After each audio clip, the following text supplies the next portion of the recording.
And important ఒక 5 పేజీల material ఇవ్వబోతున్నానండి. ఈ 5 పేజీల మెటీరియల్ మీరు చదివితే మోర్ దెన్ ఇనఫ్. సరిపోతుందా సార్ అంటే హిస్టరీలో సంబంధించి వచ్చేది 6 మార్కులే. అందులో ఇండిపెండెన్స్ ఈవెంట్స్ కి సంబంధించి 3 నుంచి 4 మార్కులు వెళ్ళిపోతాయి. మిడివల్ హిస్టరీ నుంచి 1 మార్కు, యాన్షియంట్ హిస్టరీ నుంచి 1 మార్క్ అడుగుతారు. దానికన్నా ఎక్కువ ఉండదు. ఈ 1 మార్కు ఎలా తీసుకొని రావాలా అనేది ఈ 5 పేజీల మెటీరియల్ తో నేను మీకు క్లియర్ గా ఎక్స్ప్లెయిన్ చేస్తాను. హలో ఎవ్రీవన్, ఎలా ఉన్నారు అందరూ? ఆర్ఆర్బి ఎన్టీపీసీకి సంబంధించి రీసెంట్ గా నేను ఒక స్ట్రాటజీ వీడియో ఒకటి స్టేట్ చేశాను. అందులో ఏది చదవాలా అనే దానికన్నా ఏది వదలాలా అనేది నేను మీకు క్లియర్ గా ఎక్స్ప్లెయిన్ చేశాను. ఈ సమయం తక్కువ సమయం ఉంది మీకు. జూలై లేదంటే ఆగస్టు ఈ రేంజ్ లో ఎగ్జామ్ ఉంటుంది. ఒక 45 days అన్నా మనకు టైం దొరుకుతుందిలే అని చెప్పి అనుకున్నారు. కానీ ఎగ్జామ్ చూసుకుంటే జూన్ ఫస్ట్ వీక్ లోనే మనకి ఎగ్జామ్ కండక్ట్ చేయబోతున్నారు. దీనికి సంబంధించి అందరు ప్యానిక్ అయిపోయారు, పక్కన పెట్టేశారు పుస్తకాలు లేదా లైట్ కి చదువుతూ ఉన్నారు. ఇప్పుడు చూసుకుంటే జూన్ లో ఎగ్జామ్ అనగానే అందరు ప్యానిక్ మోడ్ లో వెళ్ళిపోయారు. ఇలాంటి టైంలో ఏది చదవాలా అనే దానికన్నా ఏది వదలాలా అనేది చాలా ఇంపార్టెంట్ అవుతుంది. దాని మీదే నేను మీకు క్లియర్ గా వీడియో చేసి ఇచ్చాను. ఇప్పుడు నేను చాలా మంది ఆస్పిరెంట్స్ ఏవైతే చదవాలా అనేది ఎలా చదవాలి, నేను ఏవైతే వదిలేయాలి అనేది ఓకే, ఏవైతే చదవాలో దాన్ని ఎలా చదవాలి అని చెప్పి చాలా మంది అడిగారు. ఈ రోజు నేను మీకు సింపుల్ ఎగ్జాంపుల్ వీడియోలో హిస్టరీకి సంబంధించి ఎలా చదవాలి అనేది క్లియర్ గా చెప్పబోతున్నాను. అండ్ ఇంపార్టెంట్ ఒక 5 పేజీల మెటీరియల్ ఇవ్వబోతున్నానండి. ఈ 5 పేజీల మెటీరియల్ మీరు చదివితే మోర్ దెన్ ఇనఫ్. సరిపోతుందా సార్ అంటే హిస్టరీలో సంబంధించి వచ్చేది 6 మార్కులే. అందులో ఇండిపెండెన్స్ ఈవెంట్స్ కి సంబంధించి 3 నుంచి 4 మార్కులు వెళ్ళిపోతాయి. మిడివల్ హిస్టరీ నుంచి 1 మార్కు, యాన్షియంట్ హిస్టరీ నుంచి 1 మార్క్ అడుగుతారు. దానికన్నా ఎక్కువ ఉండదు.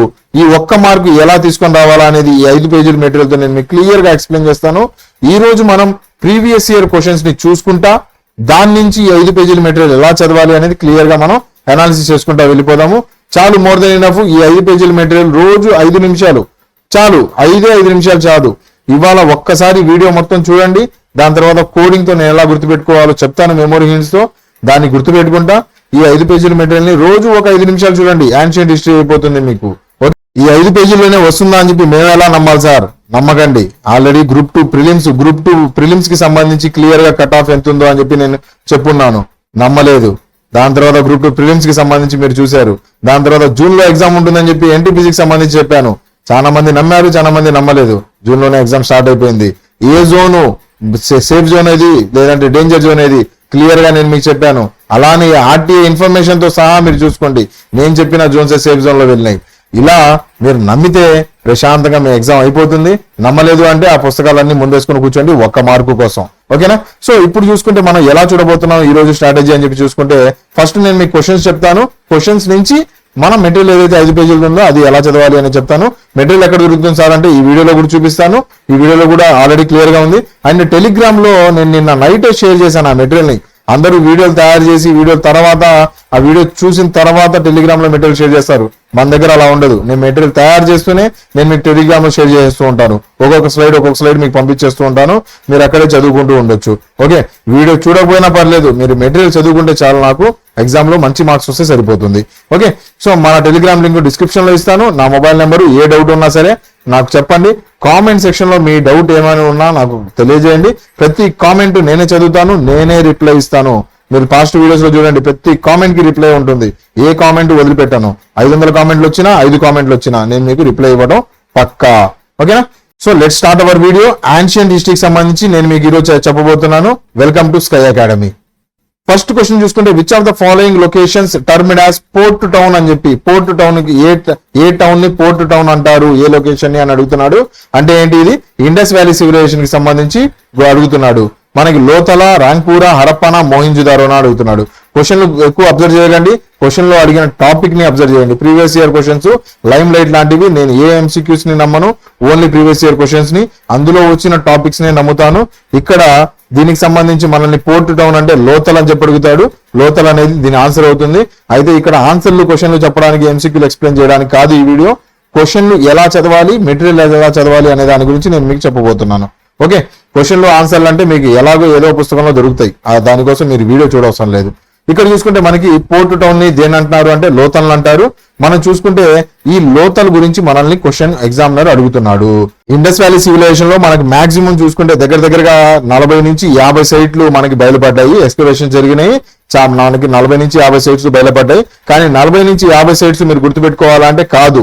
జస్ట్ నేను ఒక 10 to 12 సైట్స్ చెప్తాను ఇంపార్టెంట్. దీని నుంచే క్వశ్చన్లు తిరుగుతున్నాయి. ఈ 12 సైట్ల చుట్టే క్వశ్చన్లు తిరుగుతున్నాయి. ఇక్కడ లోతల్ గురించి అడిగాడు, పోర్ట్ టౌన్ గురించి అడిగాడు. అయితే లోతల్కి సంబంధించి ఏమేమి బయలుపడ్డాయో చూడండి. ఇలానే చదవాలి క్వశ్చన్ ని లోతల్ గురించి అడిగాడు కాబట్టి లోతల్ గురించి 360 డిగ్రీ చదివేయాలి. ఓకేనా? ఇక్కడ ప్రీవేక్యూ క్వశ్చన్స్ ఇలానే మనం చూసుకుంటా వెళ్ళాలి. లోతల్కి సంబంధించి ఏమేమి దొరికినాయి అంటే దాన్ని పోర్ట్ టౌన్ అంటారు, డాక్ యార్డ్ అంటారు, బరియల్ ల్యాండ్ అంటారు. బరియల్ ల్యాండ్ అంటే ఏంటి? సమాధులు అక్కడ చనిపోయిన వ్యక్తుల అవశేషాలు అక్కడ కనిపించినాయి. బరియల్ ల్యాండ్ అంటాం. బరియల్ గ్రౌండ్ అంటూ ఉంటారు కదా. ట్రిపుల్ బరియల్ దొరికినాయి. అక్కడ ముగ్గురిని పాతి పెట్టిన అవశేషాలు దొరికినాయి. డబుల్ బరియల్ దొరికినాయి. కపుల్ బరియల్ దొరికినాయి. కఫైన్ బరియల్ అనేది మాత్రం ఎగ్జామ్షన్. హరప్పా క్వశ్చన్ వచ్చినప్పుడు నేను మీకు చెప్తాను. ఇక్కడ చూసుకుంటే మనకి ఇవన్నీ ఈ ట్రిపుల్ బరియల్స్, డబుల్ బరియల్స్ ఇవన్నీ దొరకడం జరిగింది. కాపర్ డాగ్ ఒకటి దొరికింది. అక్కడ చెస్ ప్లేయింగ్ అవశేషాలు అక్కడ దొరికినాయి. మనకి అక్కడ ఏదైతే చెస్ ప్లే చేసిన అవశేషాలు కనిపించినాయి. మ్యాథమెటికల్లీ ప్లాండ్ సిటీ అని కూడా మనం లోతల్ని అంటాము. ఎలా గుర్తుపెట్టుకుంటాం సార్? సింపుల్ గా చూడండి. లోతల్ అనే పదంలోనే లోతుగా అనే పదం కనిపిస్తా ఉంటుంది. లోతల్ అని అడిగితే అది లోతల్ కాదు, లోతుగా అని చెప్పండి మీరు. రైట్? సో లోతల్ అనే పదంలో లోతుగా అనేది మనకు కనిపిస్తా ఉంటుంది. Port town. పోర్ట్ అంటే ఏంటి? See port. సీ ఎలా ఉంటుంది? లోతుగా ఉంటుంది. సీ ఎలా ఉంటుంది? లోతుగా ఉంటుంది. సింపుల్ గుర్తుండిపోతుంది. బరియల్ ల్యాండ్ పాతి పెట్టడం. లోతుగా తవ్వి పాతి పెడతావు కదా నువ్వు. లోతుగా తవ్వి పాతి పెట్టావు. సో అది లోతుగా ఉన్న ఏదైతే లొకేషన్ లోతల్లోనే ఉంది. రైట్? Copper dog. కుక్క కరిచింది అంటే, కాపర్ డాగ్ కరిచింది అంటే లోతుగా ఇంజెక్షన్ చేయించుకోవాలి బొడ్డు చుట్టూ. Chess playing mathematically planned city. Chess play చేయాలంటే లోతుగా ఆలోచించాలి. Think deep. లోతుగా ఆలోచించాలి. Mathematically planned city. మ్యాథ్స్ రావాలంటే లోతుగా ఆలోచించాలి. లెక్కలు అంత ఈజీగా రావు. లోతుగా ఆలోచిస్తేనే మనకి మ్యాథ్స్ వంట పడుతుంది. సో ఇలా ఏవైతే నేను మీకు 10 సైట్స్ ఏవైతే చెప్పబోతున్నానో ఆ 10 సైట్స్ కి సంబంధించి ఇంకొక చిన్న ఎగ్జాంపుల్ చెప్తాను చూడండి. మోహింజుదారోలో ఏదైతే గ్రేట్ బాత్ దొరికిందో ఆ గ్రేట్ బాత్ ఏ షేప్ లో ఉండేది అని అడుగుతున్నాడు. The great bath found in Mohenjodaro was a huge circular ట్యాంకా, సిలిండర్ ట్యాంకా, రెక్టాంగిల్ ట్యాంకా, లేదంటే రెక్టాంగిల్ ట్యాంకా అని చెప్పి అడుగుతున్నాడు. మనకి ఏదైతే స్విమ్మింగ్ పూల్ ఏదైతే దొరికిందో ఆ స్విమ్మింగ్ పూల్ అంటే స్విమ్మింగ్ చేయదండి అందులో. మనకి చూసుకుంటే గ్రేట్ బాత్ ఎప్పుడైనా ఏదైనా పెద్ద యాగాలు కానీ లేదంటే ఏదైనా పెద్ద పండుగ వస్తే అందులో స్నానాలు ఆచరిస్తారు. ఏదైతే ఈ స్నానాలు ఆచరించే స్విమ్మింగ్ పూల్స్ ఏవైతే ఉన్నాయో అవి ఏ షేప్ లో ఉంటాయి? మీ ఇంటి దగ్గర ఏదైతే స్విమ్మింగ్ పూల్ ఉందో అది ఏ షేప్ లో ఉంటుంది? రెక్టాంగిల్ షేప్ లోనే ఉంటుంది. ట్రయాంగిల్ లో, సర్కిల్ లో, సిలిండ్రికల్ లో మనకి ఆ షేపులు కనిపించవు. ఎక్కువలో మనకి రెక్టాంగిల్ షేప్ లోనే కనిపిస్తాయి. ఇలా క్వశ్చన్ కి సంబంధించి కొద్దిగా జనరల్ నాలెడ్జ్ తో ఆలోచించారు అంటే మీకు అర్థమైపోతుంది. గ్రేట్ బాత్ ని మీరు చూడకపోయినా మన గ్రేట్ బాత్ అనే పదం కనిపించింది అంటే, బాత్ ఏదైతే ఉందో బాత్ కనిపించింది అంటే అది మోహింజుదారోలో ఉన్నదా లేదా అని కూడా అడిగిన రోజులు ఉన్నాయి. ఇలా మీరు సింపుల్ గా గుర్తుపెట్టేసుకోవచ్చు. నెక్స్ట్ క్వశ్చన్ చూడండి. హరప్పా సిటీ ఏదైతే ఉందో అది ఎక్కడ బయలుపడింది, ఏ నది చివర బయలుపడింది అని చెప్పి అడుగుతున్నాడు. మనందరికీ తెలిసిందే ఆల్రెడీ నేను మీకు కోడింగ్ తో ఏ సిటీ ఎక్కడెక్కడ బయలుపడింది, ఏ రివర్ దాని పక్కనే ఉంది అని చెప్పి కోడింగ్ తో నేను మీకు కోర్సులో చెప్పున్నాను. రావి రివర్ మనకి పక్కనే హరప్పా సిటీ మనకు కనిపిస్తా ఉంటుంది. అయితే మన యాప్ డిస్క్రిప్షన్ లో లింక్ ఉంది. ఎవరైనా కావాలంటే కోర్సెస్ చూడండి. మనకి సబ్జెక్ట్ ఏదైతే ఉందో సబ్జెక్ట్ డీప్ గా చెప్పే వాళ్ళు చాలా మంది కనిపిస్తూ ఉంటారు మార్కెట్ లో. చాలా మంది మనకి యూట్యూబ్ లో కూడా సబ్జెక్ట్ డీప్ గా చెప్తారు. కానీ నాది గుర్తు పెట్టుకునేలా చెప్తాను. డీప్ గా ఉంటుంది, గుర్తు పెట్టుకునేలా ఉంటుంది. మీకు చదువు బాగా చెప్పేవాళ్ళే కాదు, గుర్తు పెట్టుకునేలా చెప్పేవాళ్ళు కూడా కావాలి. ఓకే? ఇండస్ వ్యాలీ సివిలైజేషన్ కి సంబంధించి ఇంకొక క్వశ్చన్ చూడండి. ద కాపర్ బులాకాట్ డిస్కవర్డ్ ఎట్ అని చెప్పి అడుగుతున్నాడు. ఓవరాల్ గా మనం ఈ క్వశ్చన్స్ ఏం చూడాలంటే ఎలా అడుగుతున్నాడు ప్రశ్న అనేది చూసుకొని మన మెటీరియల్ చదవడానికి ట్రై చేయండి. రైట్? ద కాపర్ బులాకాట్ ఏదైతే ఉందో ఆ బులాకాట్ బయలుపడింది అని చెప్పి అడుగుతున్నాడు. మనం చూసుకుంటే ఇక్కడ మోహింజుదారోలోనా, హరప్పలోనా, లోతల్లోనా, కాళీబంగాల్లోనా అని చెప్పి అడుగుతున్నాడు. మనం ఇక్కడ ఎక్కడ చూసుకోవాలి? దీని ఆన్సర్ ఏంటి అంటే దీని ఆన్సర్ అయితే హరప్పా అవుతుంది.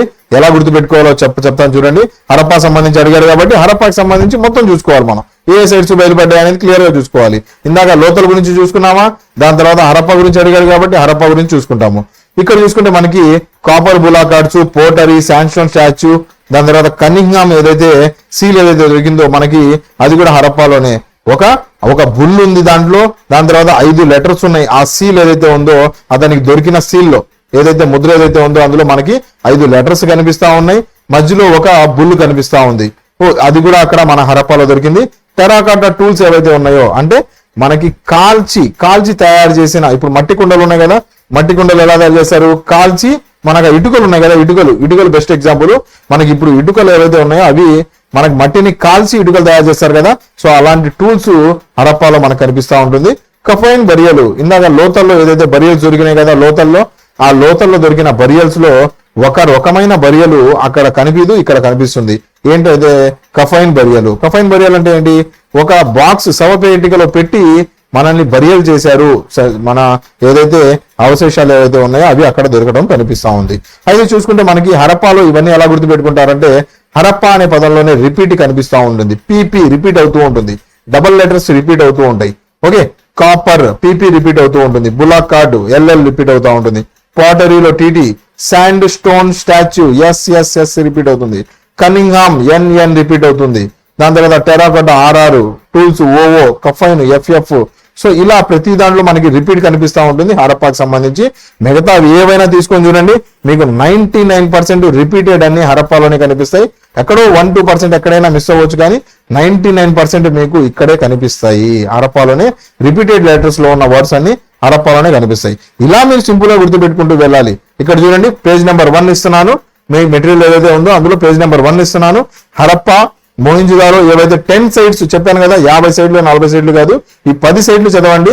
మనకు ప్రీవియస్ ఇయర్ పేపర్స్ నుంచి నేను తీసిన సైడ్స్ ఇవన్నీ, మనకి ఈ 10 సైడ్స్ చదవండి సరిపోతుంది. దాన్ని ఎవరు ఎక్స్కవేట్ చేశారు, ఎవరు కనుగొన్నారు అనేది చూడండి. సంవత్సరం వద్దు, సంవత్సరం పక్కన పెట్టేసేయండి. అందులో ఏమేమి దొరికినాయి అనేది నేను ఇక్కడ క్లియర్ గా ఎక్స్ప్లెయిన్ చేశాను. ఇందాక మనం మాట్లాడుకున్నాం, హరప్పా గురించి మాట్లాడుకున్నాం, అందులో ఏమేమి బయలుపడ్డాయి అనేది ఇక్కడ ఉంది. దాని తర్వాత లోతల గురించి మాట్లాడుకున్నాం, ఇక్కడ ఎక్కడెక్కడ బయలుపడ్డాయి ఇక్కడ ఉంది. సో ఇవి ఇంపార్టెంట్, ఇవి చదవండి. ఇండస్ వ్యాలీ సివిలైజేషన్ గురించి కంప్లీట్ అయిపోతుంది. హిస్టరీకి సంబంధించి నేను చెప్పాను కదా, 6 క్వశ్చన్స్ లో 3 క్వశ్చన్స్ యాన్షియంట్ హిస్టరీకి సంబంధించి, 6 మార్కుల్లో యాన్షియంట్ హిస్టరీ నుంచి 1 మార్కు పక్కా మీకు ఇండస్ వ్యాలీ సివిలైజేషన్ నుంచి రావచ్చు. మిస్ అయింది అంటే వేదికు, దాని నుంచి మిస్ అయింది అంటే మౌర్య, ఇక అంతే. గుప్తా నుంచి, హర్షవర్ధన నుంచి, బుద్ధిజము, జైనిజము, ఇవన్నీ వద్దండి, ఇవన్నీ వద్దు. ఈ 3 టాపిక్లు నేను మీకు నీట్ గా మెటీరియల్ ప్రిపేర్ చేసి ఇస్తాను, దాని వరకు చదవండి సరిపోతుంది. More than enough.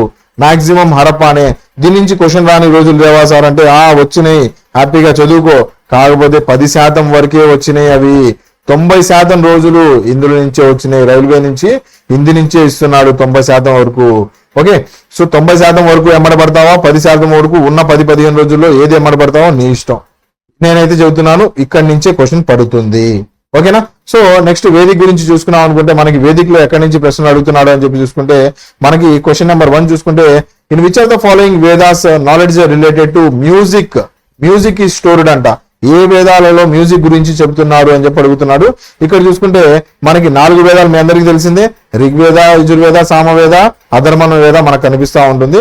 ఋగ్వేదాల్లో knowledge of versus, ఏదైతే దేవుడికి సంబంధించి ప్రేయర్ ఏదైతే చేస్తామో, అగ్ని, ఇంద్ర, మిత్ర, వాయు, ఏవైతే దేవుళ్ళు ఉన్నారో వాళ్ళు ఏం చేస్తారంటే ప్రకృతినే దేవుడిగా కొలిచేవాళ్ళు. ప్రకృతిని దేవుడిగా కొలిచే ఆచారం ఎప్పుడుంది అంటే వేదిక్ పీరియడ్ లో ఉంది. సో ఇక్కడ చూసుకుంటే మనకి ఈ ప్రకృతికి సంబంధించి చూసుకుంటే, ఈ దేవుళ్ళందరినీ ఏవైతే నాలెడ్జ్ ఆఫ్ వర్సెస్ ఏవైతే ఉన్నాయో ఆ పూజలన్నీ ఋగ్వేదానికి సంబంధించి మనకు కనిపిస్తూ ఉంటుంది అందులో. దాని తర్వాత యజుర్వేదలో యజ్ఞ యాగాలు ఏవైతే చేస్తున్నామో ఆ ప్రాసెస్, స్పిరిచువల్ యాగాలు, యజ్ఞానికి సంబంధించి ఇందులో కనిపిస్తూ ఉంటుంది. ఇవి పూజలకు సంబంధించి చిన్న పూజలు, ఇవి పెద్ద యాగాల గురించి యజుర్వేదాలు. సామవేద అనే పదంలోనే సంగీతం కనిపిస్తూ ఉంటుంది. సరిగమ సంగీతం. ఓకే, సామవేదాలకు సంబంధించి మనకి బుక్ ఆఫ్ మ్యూజిక్ అండి ఇది. మనకి మోడల్స్, ఛాన్స్ ఏవైతే ఉన్నాయో అవన్నీ మనకి ఇందులో కనిపిస్తూ ఉంటాయి. మనం చదువుతూ ఉంటాం కదా, ఓం అంటూ ఉంటాం కదా. సో అవి ఎలా చదవాలి ఏంటి అనేవి మొత్తం మనకి సామవేద నుంచే మనకి కనిపిస్తూ ఉంటుంది, ఎలా చదవాలి ఏంటి అనేవి. ఓకే, అధర్వవేద ఏదైతే ఉందో అందులో మనకి ఏవైతే మ్యాజికల్ ప్రేయర్స్, ఏవైతే మనకి ఏదైనా హెల్త్ బాగాలేదు, ఏదైనా మంత్రం చదవాలి, ఇలా మంత్రాలు, బాగా స్ట్రెస్ గురి ఉన్నాం, ఇలాంటి ఏదైనా సరే మ్యాజికల్ ప్రేయర్స్ అన్ని ఇందులోనే కనిపిస్తూ ఉంటాయి. ఓకే, సో ఓవరాల్ గా చూసుకుంటే మన వేదాలకు సంబంధించి ఇందులో ఏమడుగుతున్నాడు అంటే మ్యూజిక్ గురించి అడుగుతున్నాడు, అంటే సామవేద గురించి అడుగుతున్నాడు. సో ఇక్కడ చూసుకుంటే ఈ క్వశ్చన్ నుంచి మనకి ఏం అర్థం అవుతుందంటే, వేదాలలో సామవేద గురించి క్వశ్చన్ అడిగిన ఆస్కారాలు కనిపిస్తున్నాయి. సేమ్ బిట్ అదే టైపు మళ్ళీ అదే అడిగాడు మనకి, which are the following describes the music అన్నాడు, మళ్ళీ సామవేద ఆన్సర్ వచ్చేస్తుంది. నెక్స్ట్ ఓల్డెస్ట్ వేద ఏదని అడుగుతున్నాడు. మనందరికీ తెలిసిందే మన ఋగ్వేద ఏదైతే ఉందో అది మన ఓల్డెస్ట్ వేద అని చెప్పి అనుకోవచ్చు. మీ అందరికి ఒక చిన్న క్వశ్చన్, స్టార్టింగ్ ఓల్డెస్ట్ వేద కాలక్రమేణా ఏ వేద ముందు ఏ వేద తర్వాత అనేది క్లియర్ గా నాకు ఒకసారి కామెంట్ సెక్షన్ లో మెన్షన్ చేయండి. ఫస్ట్ ఋగ్వేద, దాని తర్వాత సామవేదాన, యజుర్వేదాన, అథర్వవేదాన, దాని తర్వాత ఏ వేద, దాని తర్వాత చివరిలో ఏ వేద అనేది నాకు చెప్పండి. యంగెస్ట్ వేద ఏది, యంగెస్ట్ వేద ఏది, ఓల్డెస్ట్ వేద ఏది అనేది నాకు. ఓల్డెస్ట్ వేద ఆల్రెడీ నేను చెప్పాను కదా, ఋగ్వేద.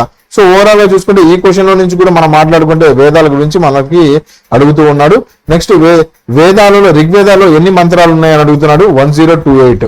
ఓకే, ఇక్కడ నేను క్వశ్చన్ల గురించి మిమ్మల్ని క్విజ్ కాంపిటీషన్ పెట్టడానికి ఇక్కడ లేను. మీకు క్విజ్ కాంపిటీషన్ కావాలి అనుకుంటే మన యాప్ లో చాలా ఫ్రీ టెస్టులు కూడా ఉన్నాయి, అండ్ మీ పుస్తకాల్లో కూడా చాలా టెస్టులు ఉంటాయి, కావాలంటే అటెంప్ట్ చేయొచ్చు. ఇక్కడ మీకు కావాల్సింది ఏంటంటే ఏదైతే లైట్ ఏదైతే ఉందో, PYQs అనే లైట్ ఏదైతే ఉందో, ఏదైతే వెలుతురు ఉందో, PYQ వెలుతురు, ఆ వెలుతురులో మనం ఎలా నడవాలి అనేది నేను ఇవాళ మీకు చెప్పబోతున్నాను. మన మెటీరియల్ ని ఎలా యూజ్ చేసుకోవాలి ఈ టైంలో అనేది మీకు చెప్పబోతున్నాను. రైట్, సో ఓవరాల్ గా మనకి వేదాల గురించి అడుగుతున్నాడు అని చెప్పి మనకు అర్థమైపోతా ఉంది. అయితే ఇప్పుడు నేను ఏం చేయబోతున్నానంటే వేదిక్ పీరియడ్ కి సంబంధించి నేను మీకు ఈ 2 పేజీల మెటీరియల్ ఇవ్వబోతున్నాను. వేదిక్ పీరియడ్ కి సంబంధించి ఈ మెటీరియల్ ఆల్రెడీ టెలిగ్రామ్ లో షేర్ చేశాను, లింక్ డిస్క్రిప్షన్ లో ఉంది. ఈ మెటీరియల్ ఏదైతే ఉందో వేదిక్ పీరియడ్ కి సంబంధించి ఇది చదవండి, సరిపోతుంది, 2 పేజీలు సరిపోతుంది. రైట్, నెక్స్ట్ చూసుకుంటే మౌర్యన్ కల్చర్ గురించి. మౌర్యన్ గురించి మీ అందరికీ తెలిసిందే, మన యాప్ లో ఆల్రెడీ కోర్సెస్ రన్ అవుతూ ఉన్నాయి. బాగా తక్కువ ప్రైస్ లో RRB NTPC జస్ట్ 399 కే మన దగ్గర కోర్సు, మెటీరియల్, టెస్ట్ సిరీస్ అన్ని దొరుకుతాయి. మన దగ్గర గుర్తు పెట్టుకునేలా కాన్సెప్ట్ డెప్త్గా ఉంటుంది. ఇందాక నేను మీకు చెప్పినట్టుగా చదువు చెప్పేవాడు కాదు, గుర్తు పెట్టుకునేలా చెప్పేవాడు కావాలి ఈ సమయంలో మీకు. ఓకే, సో అలా గుర్తు పెట్టుకునేలా చెప్పేది నా courses. Clear concept, coding, high end classes ఉంటాయి. అండ్ టెస్ట్ సిరీస్ కూడా మీకు అక్కడ కనిపిస్తూ ఉంటుంది. Content high end text books లో నుంచి నేను మీకు తయారు చేసి ఇస్తూ ఉంటాను. లింక్ డిస్క్రిప్షన్ లో ఉంది, కావాల్సిన వాళ్ళు ఒకసారి డౌన్లోడ్ చేసుకోవచ్చు. రైట్, నెక్స్ట్ చూసుకుంటే మనకి మౌర్యానికి సంబంధించి మౌర్యన్ లో కూడా ఏం చదవాలి సార్ అని చెప్పి అడిగితే మౌర్యన్ లో అశోకుడు గురించి చదవండి చాలు, ఇంకేం చదవకండి, పక్కన పెట్టేసేయండి. మనకి అశోకుడు గురించి చాలా ఇంపార్టెంట్. నెక్స్ట్ నేను మీకు ఆల్రెడీ మెటీరియల్ కూడా ఇచ్చాను, చంద్రగుప్త మౌర్యుడు గురించి ఇచ్చాను, బిందుసారుడు గురించి ఇచ్చాను, అశోకుడు గురించి కూడా ఇచ్చాను. ABC కాలక్రమేణా ABC గుర్తు పెట్టుకోండి, వీళ్ళ క్రోనాలజీ గుర్తుండిపోతుంది. ఓకే, సో ఇక్కడ చూసుకుంటే అశోకుడు గురించి ఎక్కువ చదవండి, బిందుసార, చంద్రగుప్త మౌర్య అలా టచ్ చేసి వదిలేసేయండి. నేను ఏదైతే మెటీరియల్ ఇచ్చానో అది చదివితే సరిపోతుంది. ఏమడుగుతున్నాడు ఇక్కడ క్వశ్చన్ లో, Ashoka adopted Buddhism teachings after the which war అని చెప్పి అడుగుతున్నాడు. అశోకుడు బుద్ధిజం లో ఎప్పుడు చేరిపోయాడు అని చెప్పి చూసుకుంటే, ఖాళీగా ఉండకు, ప్రశాంతంగా బుద్ధిజంలో చేరు అని చెప్పి కళింగ వార్ తర్వాత చెప్పారు. ఖాళీగా ఉండకు కళింగ, ఖాళీగా ఉండకు, ఖాళీగా ఉండకు కళింగ అనే పదంతో మనం అశోకుడి గురించి బుద్ధిజంలో మనం సింపుల్ గా గుర్తుపెట్టుకోవచ్చు. ఓకే, సో ఇలా మన కోర్సులో అన్ని టాపిక్స్ ఇలానే మనం కవర్ చేస్తూ ఉంటాం, ఫన్నీగా కామిక్ వేలో గుర్తు పెట్టుకునేలాగా. ఇది చూడండి, నేను మీకు సింపుల్ గా మెగాస్టార్ ని గుర్తు చేసుకుని, which of the following books is written by Megasthenes అన్నారు. మెగాస్థనీస్ అంటే మనం మెగాస్టార్ గారిని గుర్తు పెట్టుకుంటాం. మెగాస్థనీస్ రాసిన పుస్తకం ఏంది? మెగాస్టార్ గారు ఎక్కడో ఇండియా, అతను ఇండికా. ఓకే, మెగాస్టార్ ఇండియా ఇలా సింపుల్ గా గుర్తు పెట్టుకోవచ్చు. ఇప్పుడు మీరు కామిక్ గా అనిపిస్తూ ఉంటుంది, ఓకే, నవ్వు వచ్చేలా వస్తూ ఉంటుంది. ఎంత నవ్వారో అంత బాగా గుర్తు పెట్టుకుంటారు, ఎంత కామిక్ గా ఉన్నాయో మెమరీ కోడ్స్ అంత సింపుల్ గా లైఫ్ లాంగ్ గుర్తు పెడుతూ ఉంటుంది. ఓకే, మీరు చూసుకుంటే ఏదైనా మంచి డైలాగ్ గుర్తుండదు, ఫన్నీ డైలాగ్సే బాగా గుర్తుంటాయి మనకి చూసుకుంటే మూవీస్ లో. ఇదే సైంటిఫిక్ వే ఆఫ్ లెర్నింగ్, ఇలానే గుర్తు పెట్టుకోవాలి. చూసుకుంటే మెగాస్టార్ మెగాస్టార్ ఎగ్జామ్ లో మీకు హర్ష చరిత్ర, మాలవిక లేదంటే మనకి స్మృతి ఏవైతే ఉన్నాయో అవి గుర్తుండవు. మెగాస్థనీస్ రాంగులని మనకు సింపుల్ గా ఇండికా అనేది అలా టిక్ పెట్టి, యాక్యురసీ ఉంటుంది, స్పీడ్ ఉంటుంది ఈ టెక్నిక్స్ వల్ల. రైట్, సో నెక్స్ట్ చూసుకుంటే ఆన్సర్ కొద్దిగా తప్పు ఉందిలేండి, ఆన్సర్ కాదు ఇండికానే. నెక్స్ట్ యూరోపియన్ ట్రావెలర్ బిందుసారా టైంలో ఎవరు వచ్చారు అని చెప్పి అడుగుతున్నారు. ఎవరు వచ్చారంటే మనకి అమృతో చాటిస్ వచ్చారు. ఎలా గుర్తు పెట్టుకుంటాం అని చెప్పి చూసుకుంటే మీ అందరికీ తెలిసిందే, దసరా పండగ రోజు బిందుసారాన్ని చూడండి, దసరా కనిపిస్తూ ఉంటుంది మీకు, దసరా పండగ రోజు మీరేం చేస్తారంటే మీ మిత్రులతో, అని చెప్పి ఒక పెద్ద ఆయన అంటాడు, మీ మిత్రులతో దసరా హాలిడేస్ వస్తాయి కదా, మీ మిత్రులతో ఫుల్గా ఎంజాయ్ చేస్తారు దసరా హాలిడేస్ రోజు. మిత్రులతో, ఎమిత్రోలోనే మిత్రో ఉంది, దసరా మిత్రో, సింపుల్ గా కోడింగ్ గుర్తు పెట్టుకుంటే అయిపోతుంది. అశోకుడు గురించి చూసుకున్నాం అనుకుంటే లాస్ట్ క్వశ్చన్, అశోకుడు సంబంధించి ఏదైతే శిలా పలకాలు ఉన్నాయి కదా, శిలా పలకాలకు సంబంధించి which rock edict of Ashoka explains about the Dhamma yatras అని చెప్పి అడిగారు. ధమ్మ యాత్రాసు, యాత్రలు మన కళింగ వారి తర్వాత అశోకుడు ఏం చేశాడంటే తన శిష్యులని వేరు దిక్కులన పంపించేశారు, యాత్రలు చేయండి, బుద్ధిజాన్ని స్ప్రెడ్ చేయండి అని చెప్పి. సో ఆ యాత్రలు ఏ శిలాఫలకంలో అశోకుడు వేయించాడు అని అడుగుతున్నాడు. మనకి అశోకుడికి 13 శిలాఫలకాలు ఇంపార్టెంట్ ఉన్నాయని మీ అందరికీ తెలిసిందే.